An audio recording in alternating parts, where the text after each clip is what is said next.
weekly anime review. Carrying on with Horror Month. Yeah, month of psychological thrillers. We watched When They Cry, which in Japanese it is... Higurashi no Nakakoni. Which means When the Cicadas Cry. And they did cry. Yeah, like... and the name is because like the whole thing takes place in this rural town in Japan in the 80s, mid-80s. And there's the constant sound of cicadas in the background because it takes place during summer. Mm-hmm. So it's about this guy who transferred probably not that long ago. Kichi Marebra. Yeah, Keiichi Maebara. Then he's going to school. Then he meets some people there and becomes friends with them, and yay! But sort of stumbles on this conspiracy that there was a dam construction project 8 years prior that would have put the entire town underwater. And it was halted because there was a horrific lynch mob killing. And dismemberment of a guy. Yeah. 南沢ダムで悪夢の惨劇、リンチ、バラバラ殺人。犯人たちは被害者をナタやツルハシでめった打ちにして惨殺し、さらに斧で遺体を頭部、両腕、両足、胴体の6つに分割。犯人のうち1人は未だ逃走中。知らない。なかった。やっぱりあったんだ。One of the legs is still missing. One of the legs is still missing, and one of the murderers is still missing too. And so, like, right off the bat, it gets sort of sets up this conspiracy murder plot. It sets up this conspiracy, you know, so obviously there's something darker going on, yet it's trying to play it like a regular anime with this, so it's the juxtaposition of a regular ass anime with also these dark shit going on. Well, yeah, it's like a really goofy school comedy, like middle school, high school comedy show, but next to like this crazy ass murder thriller, which I liked. And the whole juxtaposition aspect of it really works well because like the cutesy, fun, school scenes, they're so cutesy and fun and just like innocent that when it changes gears and all of a sudden like here's someone getting beat their head in with a baseball bat and blood is splurging everywhere. Yeah, it's...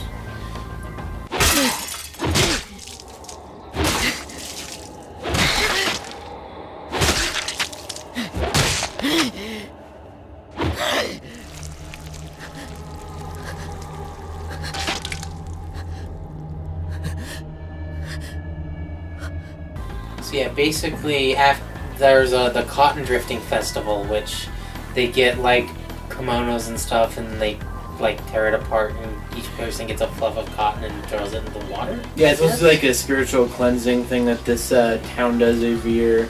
Sort of a ritual for the resident deity of the village, protector of the village, Yashiro. Mm-hmm. So, and it's sort of implied that every year, ever since the dam murder thing, there's always been a murder and then a disappearance. A murder and a mysterious disappearance, and all the people in the village, call it, claim that it's the curse of the god. Curse of Oyashiro. 何を言ってるのかわからないな。じゃあ分かるように言ってやる。連続開始事件の犯人は誰だ？圭一君は勘違いしてるよ。人間の犯人なんかいない。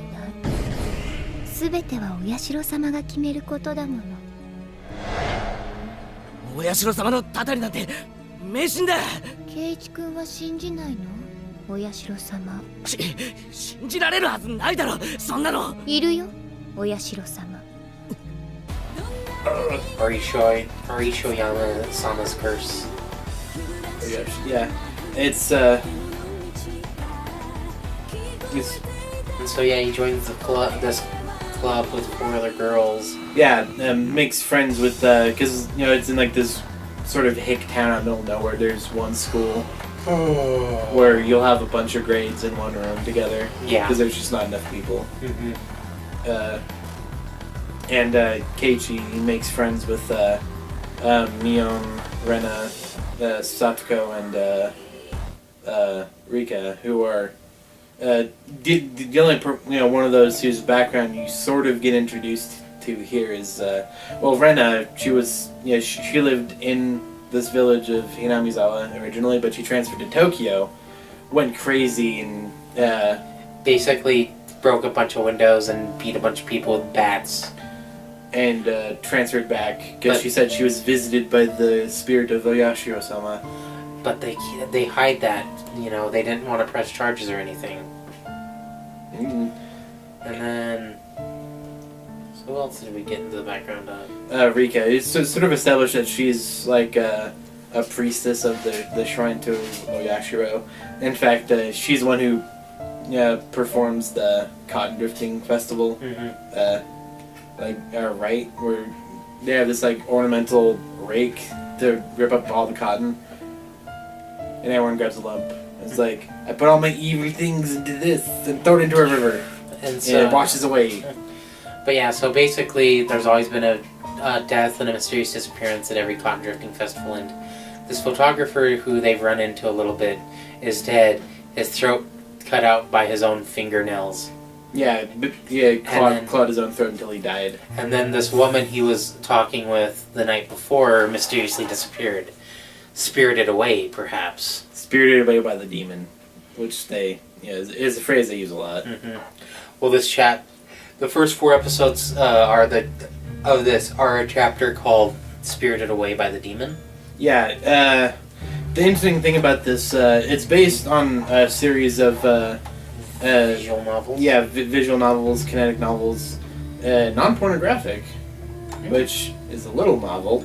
By this, by this little indie company, 7th Expansion, who they've only done a couple of series, and they're all sort of like this. And so, like, each game that they released, this is essentially a chapter, a 4 or 5 episode chapter of the anime. And they have what they call the first 4 chapters are like the question arcs, where they'll set up a bunch of mysteries. Mm-hmm. And the next 4 are the answer, where they sort of explain everything and resolve everything. Though this show still ends on a cliffhanger. Yeah, after 50 some odd episodes. Awesome. It's like, and cliffhanger. But yeah, so he noticed there's some weird things, and then one of the girls, Reina, I think, comes at him with a cleaver while they're in the dump because she found a statue of Colonel Sanders from Kentucky Fried Chicken and wanted to get it out of the dump. They're Kenta-kun. Kenta doll. Kenta-kun doll. ケント君フライドチキンの店の前に必ず置いてある等身大人形のそう、ケンタくん。かわいいよ。お持ち帰りしたい。 Because Kentucky Fried Chicken. Yeah, it's weird when you realize how big culturally KFC is internationally. Like, it's a big thing in China, huge thing in Japan, and it's pretty important here in America too. Hey, first one was in Salt Lake. Anyways. Yeah, like she's trying to dig out because like her obsession, she finds cute things and takes them home. Has like a weird collection. Yeah, she had this hook cleaver. Hook cleaver, just because every 14-year-old girl needs a hook cleaver. Why not? Just in case you need to dig something out of a dump, right? You need to protect yourself, especially in Japan. Anyways, so the main guy Kichi talks to this old guy who's a police detective, I guess. Yeah, Oishi. And he kind of explains what's going on, and it freaks him out, and he doesn't want to be friends with the girls anymore. And because he realized that they've been like hiding all this stuff from him. And so he starts swinging this baseball bat to get practice on beating people up with it. Yeah, he's leveling up. He's got to be Exactly. able to, fight other PCs later. And then they feed him a rice ball. It is a rice ball, right? It's a type of dumpling. So some type of dumpling rice ball thing, and there's a regular ass sewing needle in it, and he's like, "What the fuck?" Someone's trying to kill me.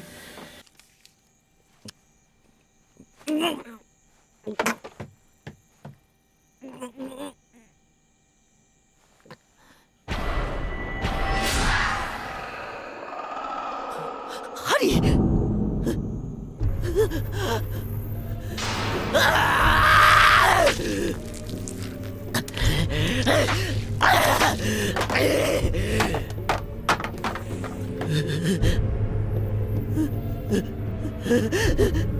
And then Rena shows up at his house and tries to like get in. He's like, "Hey, you're all alone, right? Because your parents are at work. Mm-hmm. You should let me in so I can come help you cook dinner." And then he slams the door on her fingers. And she spends the rest of the night standing outside his window apologizing. And then, oh yeah, he almost got hit and run by a van too. I totally forgot about that. Yeah, because by that point, so much other crazy crap had happened, and it was such a short scene. And so he gets kidnapped by these three guys in jumpsuits and wakes up in his room with Mion and Rena. Mayon and Rena, who drug him with And he goes something, crazy. and he goes crazy and kills them all. And then claws his own throat out. Yeah, he wrote this thing, saying that it was an unknown drug. It's in the syringe. I'm afraid I'm gonna be killed. Well, he wrote it earlier, like I'm afraid I'm gonna be killed, and then he added on to it as like, they're suspects. There's some weird thing in the syringe, but when they find it, they notice the part about the syringe was excised out of it. And the syringe is missing. Oh. And yeah, so he claws his own throat out. So it's like he killed those two and then committed suicide. Yeah, it's all sort of. And that's how it ends. And that's the first chapter. I like it. I want to see more of it. This is one of the most effective sort of anime horror stories that I've seen. Because, like, it's genuinely creepy. Like, it's really, disturbing. It really gets to you. Yeah, and you have the generic anime tropes in here too that totally make it so it's like, okay, I shouldn't be scared of this, but why am I scared of this? Well, yeah, this is a thing that a lot of horror anime will do. They'll play they'll set up a bunch of really super stereotypical characters just to horrendously deconstruct them in this crazy. Because the horror side of this is almost like a crazy fucked up slasher movie. It is. Which is, a classic genre, a well beloved one. Mm-hmm. And the juxtaposition of like the really cutesy stuff and the really disturbing horror scenes, really does a good job of throwing your expectations for a loop, and creates this really just eerie sense. Like even like later on when they're trying, which has like a cute scene, after the first episode, you're like, oh, something horrible's gonna happen. So like you're constantly cringing, waiting for something. And then when like bad stuff does happen, like it's scary, and it doesn't rely on jump scares. No jump scares. Yeah, like which I like. I mean, there are a couple pseudo jump scares, like the part where she slams the door, and with the chain. It's like, hey, it's like and like all the horror is based on like psychological fear, really getting inside your mind and fucking with it, which. Jump scares are the easiest thing to get, and it's like, no, if it's a good jump scare, I'll like it, but jump scares are mostly so easy to get that I'll jump at them and go, fuck you. Yeah, and so many of them, all you need to do is put a sharp sound of music and people jump. Yes, and it's like, fuck you. Yeah, music stinger, ha, knife, and it's like finger. Movies that do that a lot. Or telegraph it from a mile away, but are no good. Like I mentioned this in the vlog that no one ever saw that I did for that home invasion movie. The Purge. Purge, yeah, the Purge. There's only one real jump scare in the entire movie, but like you see it coming from a mile away, and it's like I'm sitting there in the theater, haven't seen it before, most of it myself. All of a sudden, jump scare, and I didn't even blink. It's like called it. It's like this is a jump scare, and it's like I prefer the sort of psychological horror stories because like they can be consistently scary even after you know what's going to happen. Especially because like, you probably noticed me over here cringing half the time you're watching this because like I know what's going to happen. Because I've seen this entire show a few times all the way through. Watched it with a couple of friends once, and this was one of my favorites for a while. And I really recommend it. This is it's a little bit older. The version I have was a Geneon Pioneer DVD release, which you could probably still find on eBay or maybe even Amazon resellers because Geneon they closed up their U.S. operations. And was it? Do you know if it was ever purchased by someone else and brought out? A bunch of their stuff was picked up by Funimation, so you might be able to find it there. Being sold by them. Because I know, like, and we're gonna go off topic here, but like Lane, the Geneon stuff is out of print and it's horribly expensive, but they came out with a Blu-ray DVD combo of it like last year that I never saw until a few days ago. Yeah, so like I'm not sure, but like I know a bunch of fan subgroups did this. If that's your thing, if it got picked up by Funimation, it's probably available streaming somewhere. But at least there's a DVD release you can go find, and we watched the subbed because it's my preference, and you just like whatever, you didn't really have a preference. But the dub for this it's alright. I mean, it's not the best thing ever, but it was passable. It wasn't terrible. It just I prefer the subtitled version of this because there are a couple scenes that are like really sort of big landmark, like the part where Rena screams at him and all the birds fly out of the tree. That one. Holy shit. Dude, yeah, like, Usoda became like a lesser meme for a while there. なあレナ、みんなは俺に嘘や隠し事なんかしてないよな。してないよ全然。嘘だろ。どういう意味だろう、ケイチ君。してるよな、俺に隠し事。ケイチ君こそレナたちに嘘や隠し事をしてないかな。してないかな。嘘や隠し事してないかな。してないよ。嘘も隠し事も。嘘だよ。どうして嘘だって。ケイチ君、昨日の部活の時先生に呼ばれて職員室に行ったって言ったよね。レナは知ってるよ。ケイチ君は職員室になんか行かなかった。校門のところの車の中で話をしてたよね。知らないおじさんと。誰？あのおじさん。知らない人だよ。知らない人がなんでケイチ君に用があるの？俺が知りたいよ。じゃあ何の話をしていたの？みんなとは関係のない話だよ。嘘だ！ケイチ君に内緒や隠し事があるようにレナたちにだってあるんだよ。ああ。行こう。だいぶ涼しくなってきたよ。Yeah, because that's like one of my favorite scenes because like it really shows just how crazy. And yeah, that is one of the first times that you see one of his friends starting to act a little off. Yeah, because like, you know, one minute he's like, hey, are you guys hiding anything from me? And she's like, oh, of course not. Act all cutesy. It's like, that's a lie, right? It's like, and she, you know, instantly flips. And it's like, well, you're lying to us, aren't you? You're hiding stuff too. You hung out in that guy's car, even though you said you just went to the front desk. And then he's like, I'm not hiding anything. And she calls him a liar, super loud. And then the birds fly out of this tree. And 15 seconds later, she is back to laughing and giggling like a 12-year-old schoolgirl. You're like, oh. It's one of those moments. Ooh. Again, juxtaposition. It's really effective. But yeah, so I recommend it if you can find it anywhere. Watch it. First 4 episodes were great.